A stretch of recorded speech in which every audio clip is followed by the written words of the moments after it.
আজকে আমি দশম শ্রেণীর জন্য অর্থাৎ ক্লাস 10 এর একটি মজাদার ভিডিও নিয়ে এসেছি, যেটা হচ্ছে ভেরিয়েশন বা আমরা যেটাকে জানি ভেদ। খুবই ইম্পর্টেন্ট চ্যাপ্টার এবং পরবর্তী ক্ষেত্রে যার প্রয়োগ অসীম, সেই চ্যাপ্টার সম্পর্কে আজকে আমি তোমাদের ধারণা দেওয়ার চেষ্টা করব। বোঝো ভালো করে চ্যাপ্টারটা, তারপর এক্সারসাইজ কমপ্লিট করার চেষ্টা করবে। তো দেখো বন্ধুরা, আমি যেমন আগের ভিডিওগুলোতে বলছিলাম যে তোমাদের কনসেপ্ট যদি ক্লিয়ার না থাকে তাহলে কিন্তু পরবর্তী ক্ষেত্রে তুমি যখন অঙ্ক করবে শুধু অঙ্কটা করে নিলে হবে না, তার বেসিক ধারণাটা যদি না থাকে, ন্যূনতম যদি ধারণা না থাকে, তাহলে কিন্তু পরবর্তী ক্ষেত্রে তোমার প্রবলেম হবে। সেজন্য আজকে আমি যতটা সম্ভব চেষ্টা করছি তোমাদেরকে ভেদ বা ভেরিয়েশন কি জিনিস সমস্ত ধারণা দেওয়ার। দেখতে থাকো, পুরো ভিডিও দেখবে, দেখলেই বুঝতে পারবে। দেখো, আমি প্রথমেই ভেরিয়েশন বা ভেদ বলে লিখেছি ক্লাস 10। এখানে দেখো কনসেপ্ট বলে একটা কথা লিখেছি। কনসেপ্ট মানে কি কি কনসেপ্ট আছে এখানে। তো ভেরিয়েশন কি জিনিস বা ভেরিয়েশনের সাইন কি, সবকিছুই আমি বলবো, কিন্তু তার আগে তোমাকে বেসিক একটা জিনিস জানতে হবে, যেটা হচ্ছে চলরাশি বা ভেরিয়েবল। তোমরা ক্লাস 8 থেকে পড়ে আসছো, 7 এও পড়েছো, 8 এ পড়েছো, 9 এ পড়েছো। চলরাশি হচ্ছে কি জিনিস, যে কোনো একটা ধরো সমীকরণ যখন গঠন করছি, এক্স আর ওয়াই যে ভেরিয়েবল গুলো কি করে, ওই সমীকরণটাকে সাপোর্ট করে। সাপোর্ট করে মানে কি, এক্স আর ওয়াই এর যে কোনো ভেরিয়েবল যে কোনো ভ্যালুর জন্য সেই সমীকরণটাকে স্যাটিসফাই যদি করে যায়, মানে কি এক্স আর ওয়াই এর ভ্যালু গুলো পরস্পর কি হয়, ইন্টারচেঞ্জিং হতে থাকে, মানে একটা ফিক্সড ভ্যালু থাকে না, তাদের আলাদা আলাদা ভ্যালু থাকে। সেজন্য এগুলোকে বলা হয় চলরাশি, মানে যে চলতে থাকে, আলাদা আলাদা নিয়মে চলে।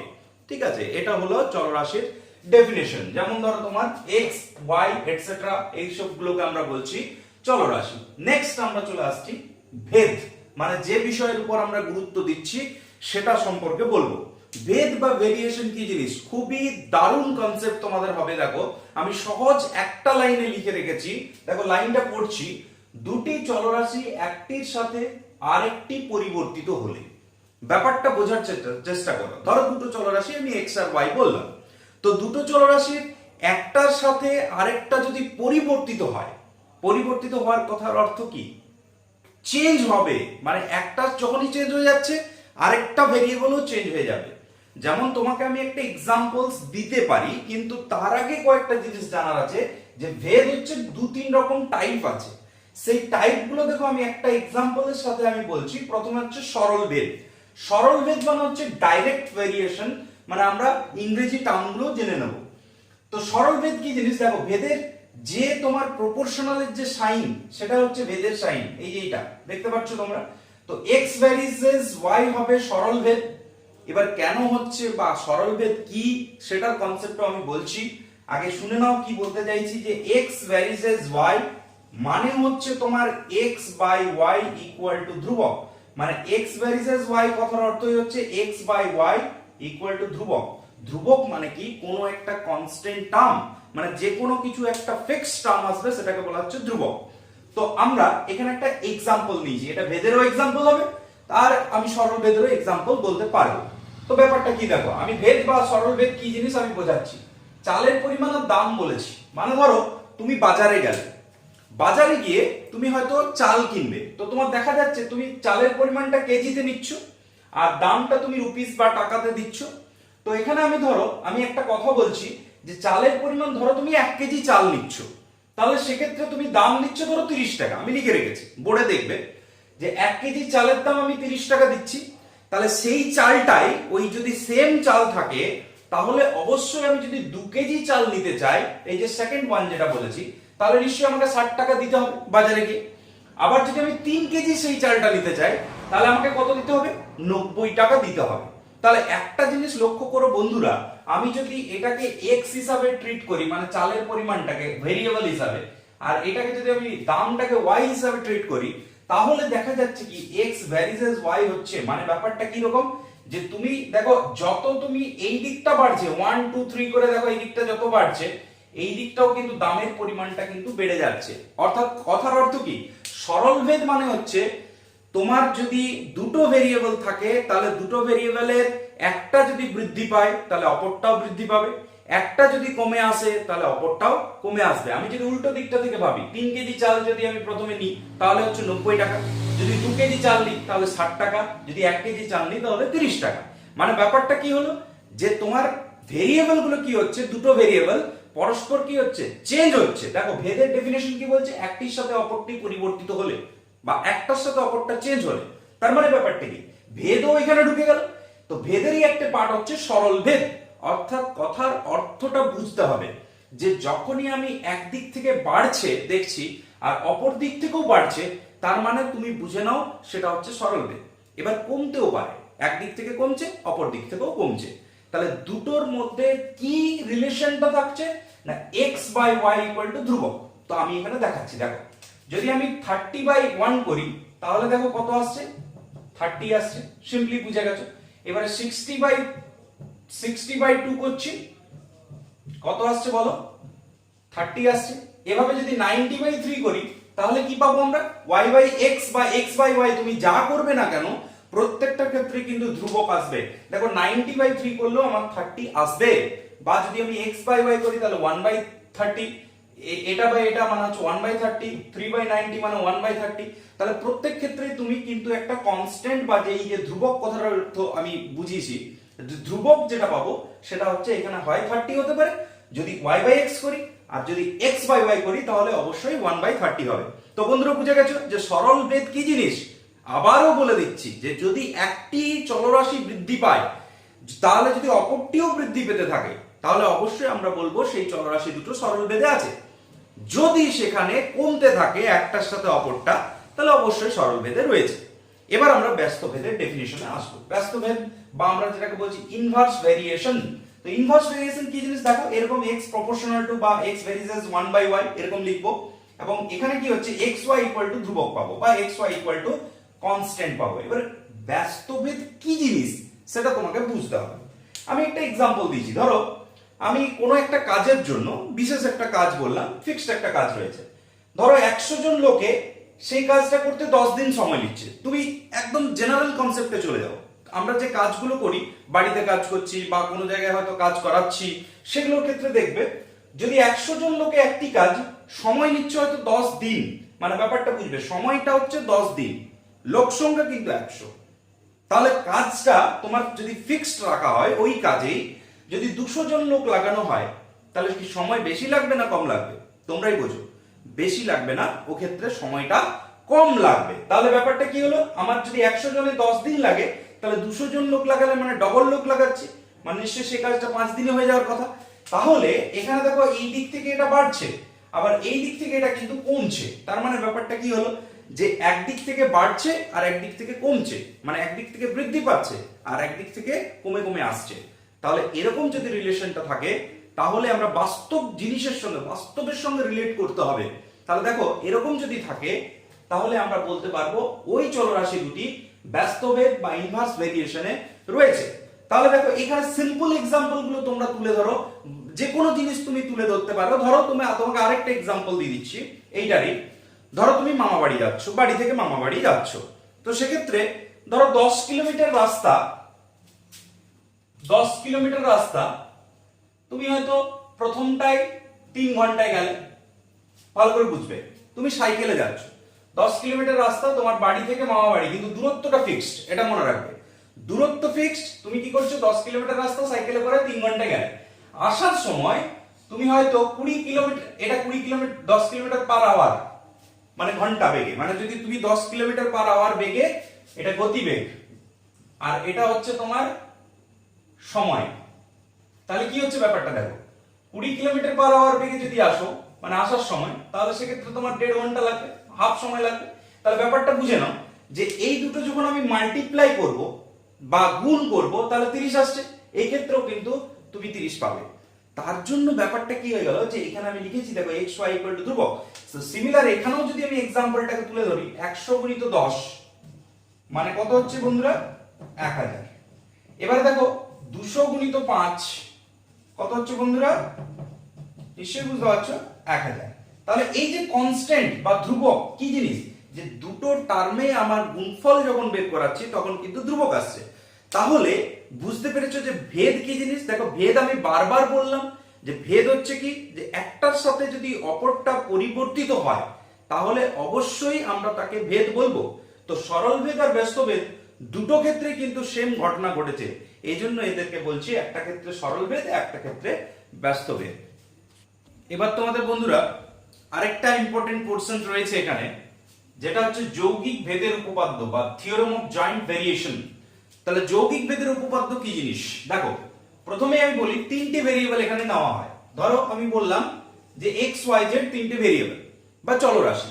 তাহলে এক্স এর সাথে মানে কোনো একটা ভেরিয়েবল যদি ফিক্স থাকে, মানে ধরো এক্স এর সাথে ওয়াই প্রপোর্শনাল হলো বা ভেরিয়েশন হলো কি সিম্পল ভেরিয়েশন, তাহলে কি হচ্ছে সরল ভেদ।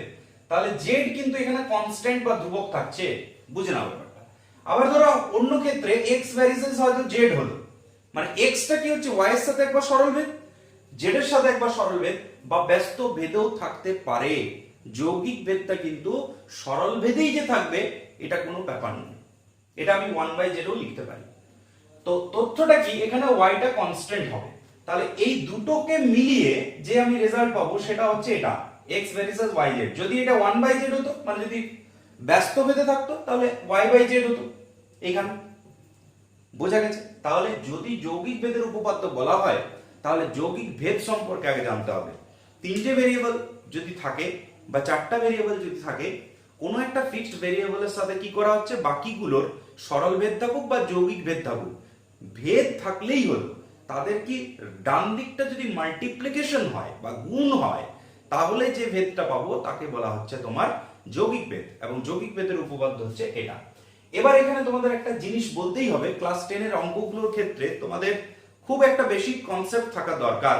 যেমন ধরো আমি লিখছি x ভ্যারিসেস y, তাহলে এক্ষেত্রে আমাকে কিন্তু যখন এই ভ্যারিসেসটা উঠাবো মানে কি আসবে, x k y, আর k মানে হচ্ছে অশূন্য ভেদ ধ্রুবক বা নন জিরো কনস্ট্যান্ট।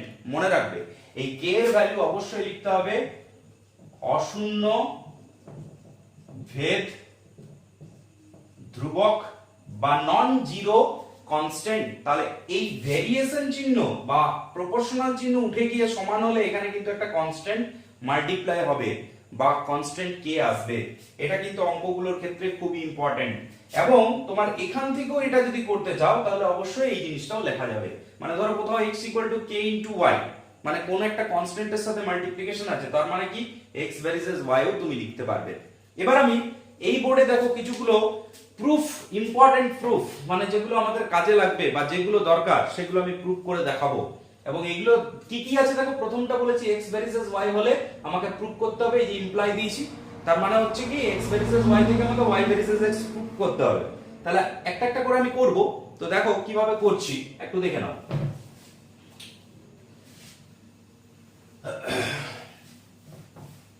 দেখো ফার্স্ট যেটা আছে আমাদের নাম্বার 1, আমি ওই বোর্ডে লিখে রেখেছি x ভ্যারিসেস y হলে আমাকে প্রুফ করতে হবে y ভ্যারিসেস x। তো খুবই সিম্পল বন্ধুরা, দেখো একটু দেখার চেষ্টা করো।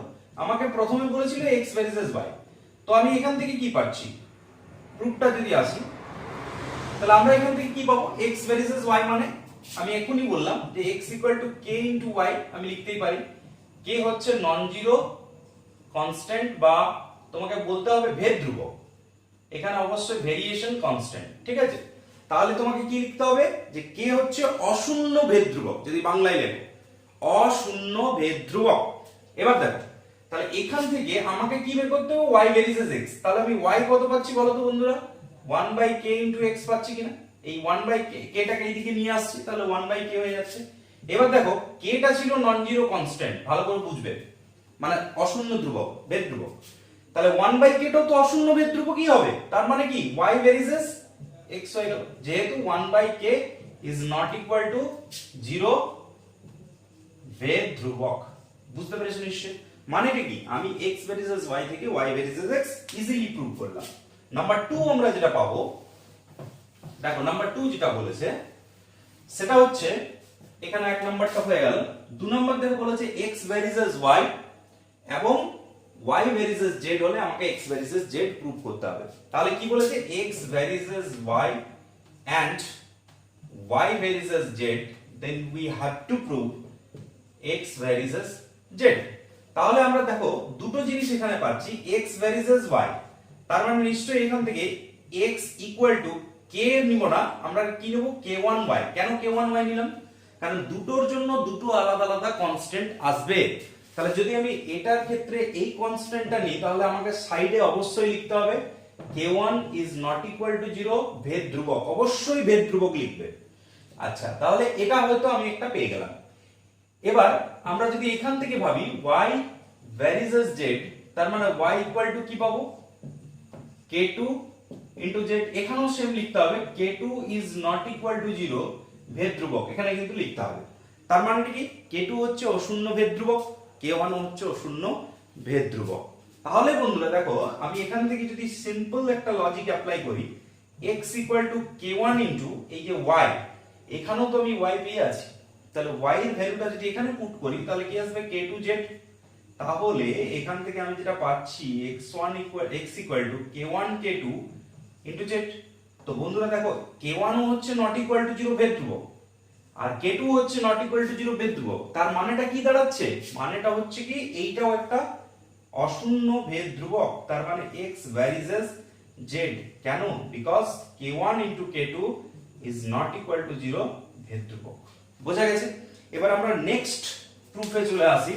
নাম্বার 3 যেটা বলেছে একটু ভালো করে দেখো, x ভ্যারিজেস y হলে আমাকে প্রুফ করতে হবে x plus y varies as x minus y।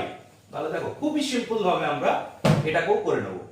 x varies as y হলে দেখাতে হবে we have to prove x plus y varies as x minus y। তো বন্ধুরা দেখো, x ভ্যারিজেস y মানে আমরা এখান থেকে কি পাচ্ছি বলতো, x ইকুয়াল টু ky। এখানে অবশ্যই মেনশন করবে, আমি বারবার বলছি k নট ইকুয়াল টু 0, ভেদ ধ্রুবক, ভেদ ধ্রুবক। বা তুমি যদি ইংরেজিতে লিখো তাহলে লিখবে k is a non-zero variation constant, non-zero variation constant। তাহলে এখান থেকে আমরা যেটা পাচ্ছি x by y equal to k by 1, নিচে কিছু নেই মানে হচ্ছে 1।